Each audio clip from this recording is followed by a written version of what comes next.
Chapter 3. Albert Fentress. Albert Fentress woke up from his daze and found himself sitting at his desk.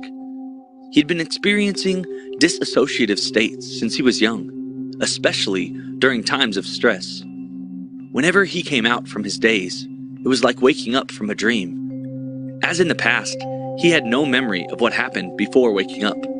He did not know why he was sitting at his desk. He was about to get up when he noticed a sheet of paper with writing on it. As he read it, he became distressed. The paper offered a detailed account of a teenager being tortured and murdered. It was written in the style of a screenplay. Horrified by what he read, he crumpled up the paper and burned it. Fentress may have thought he destroyed the paper. However, its writing would become all too real in the days ahead. The Eccentric Teacher. Fentress was born on 1941, exact date unknown, in Brooklyn, New York. His father was a tough disciplinarian and believed in using physical punishment against him and his two younger siblings. A bright child, Fentress graduated top 10 of his high school class. Ambitious, he was goal-oriented and wanted to become successful. With interest in history and teaching, he attended college to pursue his dream. He earned 2 master's degrees, one in history and the other in education. Upon graduation, Fentress got a job as a history teacher at Poughkeepsie Middle School. Fentress became a rising star in the classroom and earned the reputation of being among the top teachers in the New York area. As his father was to him, Fentress had a strict disposition with his students.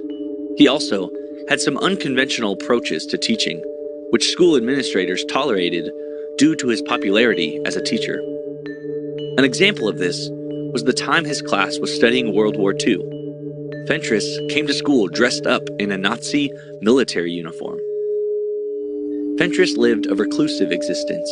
He never married, had no romantic interests, and had only a few friends.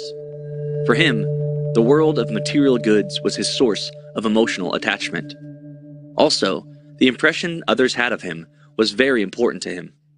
Though he was a middle school teacher, he drove a Cadillac, wore a Rolex, and kept his home in meticulous condition. He also took great pride in his stamp collection. His emotional connection to his property was exemplified when he stated the lowest point in his life was when he had to leave his Cadillac at a shop for repairs.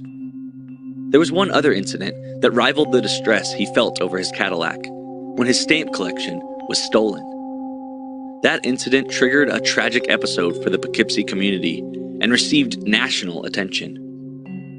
Because of his strict disciplinary behavior as a teacher, along with his personal quirks, some of his students who lived in his neighborhood would tease him and even sneak onto his property and commit acts of vandalism. The ultimate provocation was committed in August 1979. Fentress arrived home to find his house had been broken into and his prized stamp collection stolen. Fentress was livid over the incident. He felt disrespected and violated. In his mind, he was convinced he knew who was responsible. It was 18-year-old Paul Masters. Fentress contacted the police and demanded they arrest him.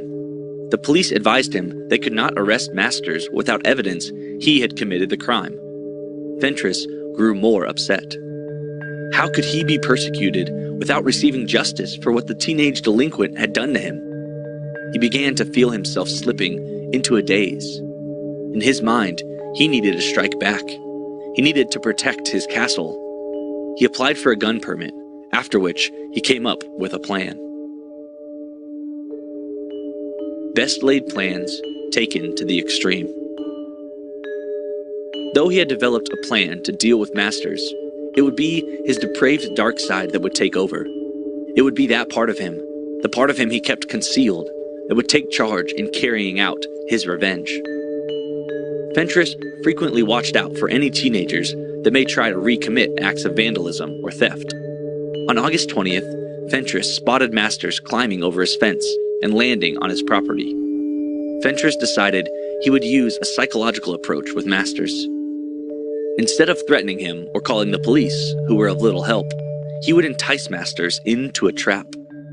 The student panicked when Fentress stepped into the backyard, as he did not think he was home.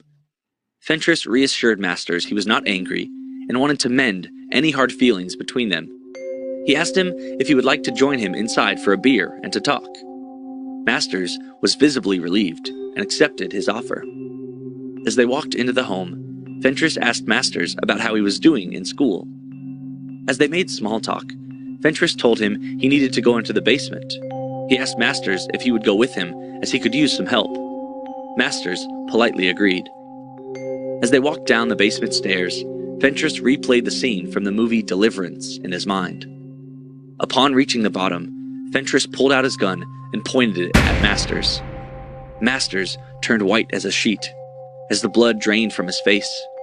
Fentress ordered him to walk to a pole that stood in the center of the basement. Masters was shaking and crying, begging him not to shoot. Ignoring his pleas, Fentress ordered him to take off his pants and to face the pole. He had Masters extend his arms along each side of the pole, where he bound his hands. Masters was weeping as he heard Fentress unzip his pants. The pain was excruciating as Fentress violated him from behind. He screamed as Fentress moved in and out of him. Suddenly, he heard Fentress curse and he stepped back. Fentress had gone into his daze and was unable to perform. Out of anger, he shot Masters twice in the head. Fentress sat down to rest. The dark desire within him remained unappeased.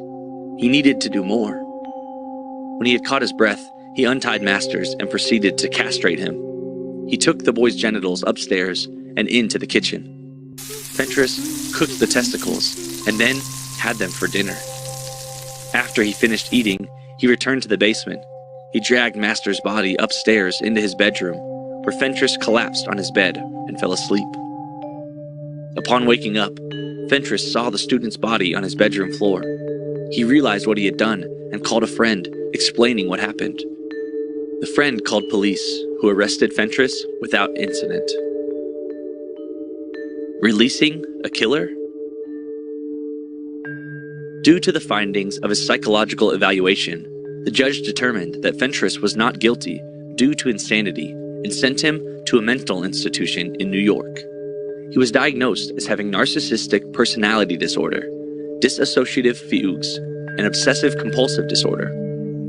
It was in the mental institution he would receive, for the first time in his life, medication for his mental illness.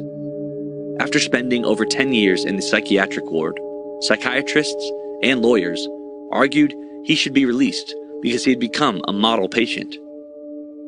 A judge ordered a trial to determine if Fentress should be released to avoid a lengthy appeal process. The psychiatrist who evaluated Fentress for the trial stated, "If he couldn't handle kids slashing his screens and burning his lawn, then how could he possibly handle the likely public reaction to his release after he'd been demonized in the media as New York's own Hannibal Lecter?" The jury returned a verdict that Fentress should be released. At 57 years old, Fentress was released into a halfway house. After public outcry, including from Governor George E. Pataki, the state's Supreme Court ruled to overturn the jury's verdict. Fentress was to remain confined in the mental institution. Multiple appeals have been launched by Fentress. His last appeal in 2014, at 72 years old, was denied.